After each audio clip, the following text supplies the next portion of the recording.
Pak Gibran ini telah berhasil menjadi wali kota sekaligus pengusaha yang sukses.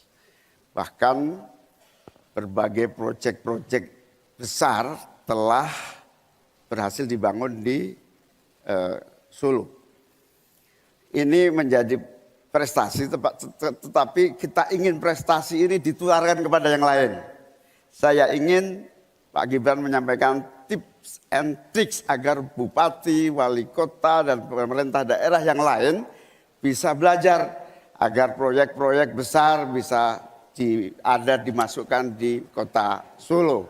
Bagaimana caranya ini? Tenang. Cukup? Cukup. Baik. Cukup. Silahkan waktu Anda. Pak Gibran, waktu Anda 2 menit untuk menanggapi. Baik, Gus Muhaimin, saya jelaskan ya. Sekarang Indonesia itu sudah memulai yang namanya pemerataan pembangunan. Yang dibangun bukan hanya Solo saja. 53% investasi kita sudah ada di luar Jawa. Kalau kita pengen fair ya Gus,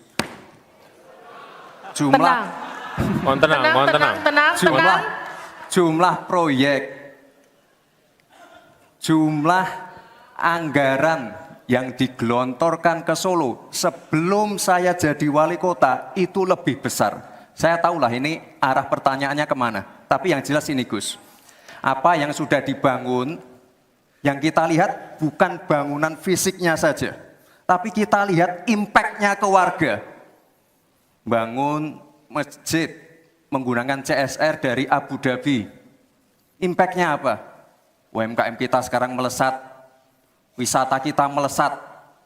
Kemarin waktu Idul Fitri, kunjungan wisatawan ke Solo melebihi Jogja, itu impact-nya. Lalu kita lihat, kita punya kebun binatang Solo Safari, tidak pakai APBN. Masjid tidak pakai APBN. Tapi impact-nya apa? Impact-nya ke masyarakat. Jadi yang kita lihat ini Gus, tidak perlu tendensius seperti itu. Kita lihat impact-nya ke warga seperti apa? UMKM meningkat, kesejahteraan meningkat, lapangan pekerjaan terbuka. Itu yang kita lihat Gus. Jadi tidak melihat, oh ini dia anak emaskan. Enggak. Pemerataan pembangunan itu sudah terjadi di mana-mana, bukan hanya di Solo. Dan itu fakta loh Gus, proyek di Solo sebelum saya menjabat itu lebih banyak. Fakta itu. Terima kasih. Harap tenang, kita akan lanjutkan.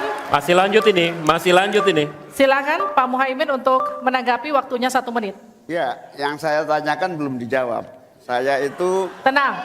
Saya itu tanya tips and triknya agar investasi ataupun proyek-proyek besar bisa di sana.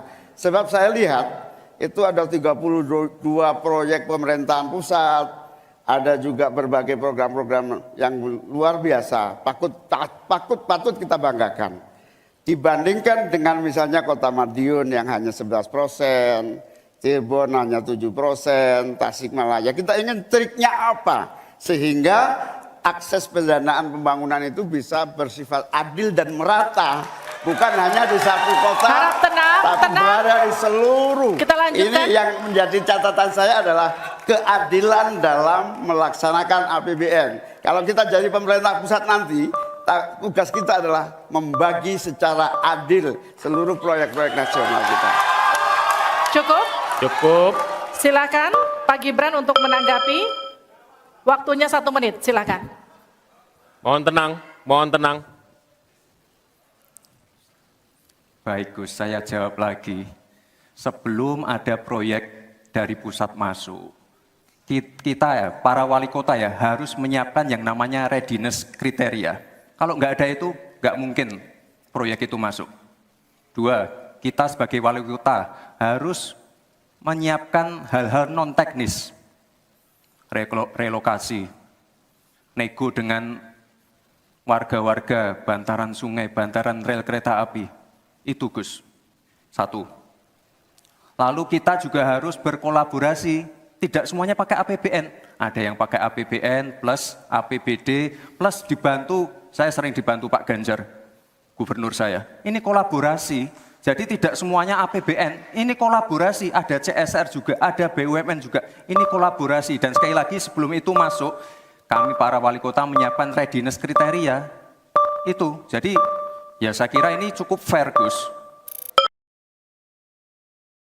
Download Tribun X sekarang, menghadirkan lokal menjadi Indonesia.